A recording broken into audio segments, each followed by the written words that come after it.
வணக்கம் சினிமா ரசிகர்களே! தளபதி விஜய் மற்றும் இயக்குனர் வினோத் கூட்டணியில உருவான ஜனநாயகன் படத்துக்காக மொத்த தமிழகமே காத்துக்கிட்டு இருக்கு. ஆனா, இந்த படத்தோட ரிலீஸ் இப்போ ஒரு பெரிய போராட்டமாவே மாறிடுச்சு. ஜனவரி 9ஆம் தேதியே ரிலீஸ் ஆகியிருக்க வேண்டிய படம் ஏன் தள்ளி போச்சு?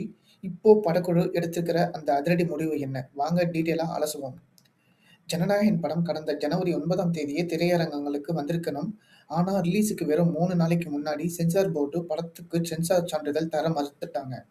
அது மட்டும் இல்லாம படத்தை ரிவைசிங் கமிட்டிக்கு பரிந்துரை செஞ்சாங்க. இதை எதிர்த்து தயாரிப்பு நிறுவனம் நீதிமன்றத்துக்கு போனாங்க. ஆனா கோர்ட்ல உடனடியா தீர்ப்பு வராத காரணத்தினால இப்போ ஒரு அதிரடி மாற்றமா படக்குழு தங்களோட வழக்கை வாபஸ் வாங்கிட்டாங்க. வழக்கை வாபஸ் வாங்கின கையோடு இப்போது முறைப்படி படத்தை ரிவைசிங் கமிட்டிக்கு அனுப்பி வச்சிருக்காங்க. இன்னும் ஒரே வாரத்துல சென்சார் சான்றிதழ் கிடைச்சிடும்னு எதிர்பார்க்கப்படுது. சென்சார் போர்டு என்ன சொல்றாங்க அப்படிங்கிறது இப்போ ஒரு பெரிய சஸ்பென்ஸா இருக்கு. ஒருவேளை எல்லாம் சுமூகமா முடிஞ்சு வர்ற பிப்ரவரி இறுதிக்குள்ள ஜனநாயகன் படத்தை தியேட்டர்ல கொண்டு வர தயாரிப்பு நிறுவனம் முடிவு பண்ணியிருக்காங்க. ஜனநாயகன் படத்துல இருக்கிற அரசியல் வசனங்கள் தான் இந்த சிக்கலுக்கு காரணமா? நீங்க என்ன நினைக்கிறீங்க? பிப்ரவரி எண்டுல தளபதியோட தரிசனம் கிடைக்குமா? கமெண்ட்ல சொல்லுங்க. வீடியோ பிடிச்சிருந்தா ஒரு லைக் பண்ணுங்க. தமிழ் சினிமாவுல இப்போ ஒரு புது ட்ரெண்ட் என்னன்னா இயக்குனர்கள் ஹீரோவா மாறி மாஸ் காட்டுறது தான். சூர்யா, பிரதீப் ரங்கநாதன் வரிசையில இப்போ ஒரு புது ஹீரோ இணைஞ்சிருக்காரு.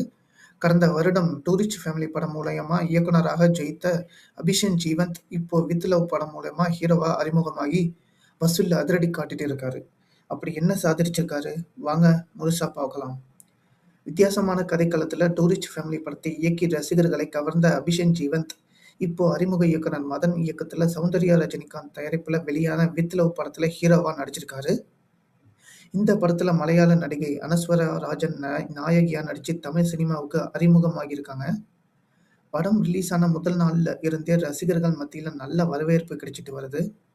படம் ரிலீஸ் ஆகி இப்போ 3 நாட்கள் ஆகிடுச்சு. இதோட உலகளவில் வசூல் விவரம் இப்போது வெளியாகி இருக்கு. அதன்படி வித் லவ் திரைப்படம் கடந்த 3 நாட்கள்ல உலகளவுல சுமார் 6 கோடி வசூல் செஞ்சிருக்கிறதா தகவல் கிடைச்சிருக்கு. ஒரு அறிமுக ஹீரோவுக்கு இது ஒரு மிகப்பெரிய ஆரம்பம் தான் சொல்லணும். பிரதீப் ரங்கநாதனோட லவ் டுடே அளவுக்கு இந்த படம் ஒரு நீண்ட காலம் ஓட்டம் இருக்கும்னா எதிர்பார்க்கப்படுது.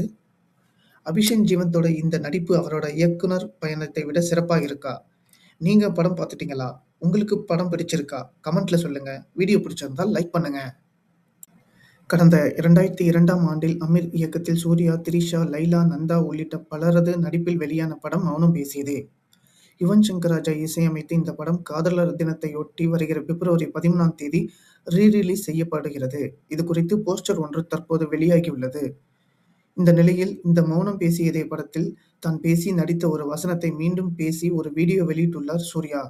அதோடு இந்த படத்தில் நடித்த போது ஏற்பட்ட அனுபவங்களையும் அதில் பகிர்ந்துள்ள சூர்யா, ரசிகர்களுடன் அமர்ந்து இப்படத்தை தான் பார்க்க விரும்புவதாகவும் அந்த வீடியோவில் தெரிவித்திருக்கிறார்.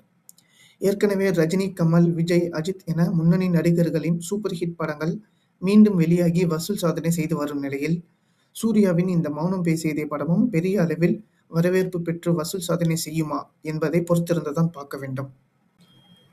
இப்போ சோசியல் மீடியா முழுவதும் நம்ம ஏகே அஜித்தோட போட்டோக்கள் தான் செம வைரல். கார் ரேஸ் ட்ராக்ல பிஸியாக இருக்கிற அஜித்தை பார்க்க இப்போ கோலிவுட்ல இருக்கிற டாப் பிரபலங்கள் எல்லாரும் வரிசை கட்டி நிற்கிறாங்க. நேத்து சிவகார்த்திகேயன் சந்திச்ச அதிர்வலைகளையே இன்னும் அடங்கல. அதுக்குள்ள இன்னைக்கு ஒரு மெகா கூட்டணி சந்திப்பு நடந்திருக்கு. அது யாரு? வாங்க டீட்டெயிலா அலசுவோம். அபுதாபி கார் ரேஸ் ட்ராக்ல இருக்கிற அஜித்தை இன்னைக்கு இயக்குனர் வெங்கட் பிரபு சந்திச்சிருக்காரு. அஜித்தை சந்திச்சு கையோடு அங்க எடுத்த போட்டோக்களை ஷேர் பண்ணி வெங்கட் பிரபு ஒரு உருக்கமான பதிவையும் போட்டிருக்காரு. அது கற்பனைக்கும் அப்பாற்பட்டது, சினிமாவுக்கும் அப்பாற்பட்டது. தனது உண்மையான விருப்பத்தின்படி வாழும் மனிதர் இவர் அப்படின்னு அஜித்தை புகழ்ந்து தள்ளியிருக்காரு வெங்கட் பிரபு. இவங்க 2 பேரோட இந்த போட்டோக்கள் இப்போது இணையதளத்துல அதிர வச்சுட்டு இருக்கு. நேத்து சிவகார்த்திகேயன் அஜித்துடன் ஒரு நாள் முழுவதையும் செலவிட்டார்னு தகவல் வந்தது. இன்னைக்கு வெங்கட் பிரபுவும் அங்க போயிருக்கிறதுனால ரசிகர்கள் மத்தியில ஒரு பெரிய கேள்வி எழுந்திருக்கு. இது சும்மா நட்பு ரீதியான சந்திப்பா, இல்ல மங்காத்தா 2 படத்துக்கான ஆரம்பமா அப்படின்னு ரசிகர்கள் இப்பவே கணிக்க ஆரம்பிச்சிட்டாங்க. மங்காத்தா 2 அப்டேட் மட்டும் வந்தா பாக்ஸ் ஆபீஸ் சிதறங்கிறதுல சந்தேகம் இல்ல. அஜித்தோட இந்த கார் ரேஸ் ஆர்வம் பத்தி நீங்க என்ன நினைக்கிறீங்க? அஜித் மற்றும் வெங்கட் பிரபு கூட்டணி மீண்டும் இணையும்னு நீங்க ஆசைப்படுறீங்களா? கமெண்ட்ல சொல்லுங்க. வீடியோ பிடிச்சிருந்தா லைக் பண்ணுங்க. சினிமா செய்திகளுக்கு உடனுக்குடன் தெரிஞ்சுக்க நம்ம சேனலை சப்ஸ்கிரைப் பண்ணிக்கோங்க.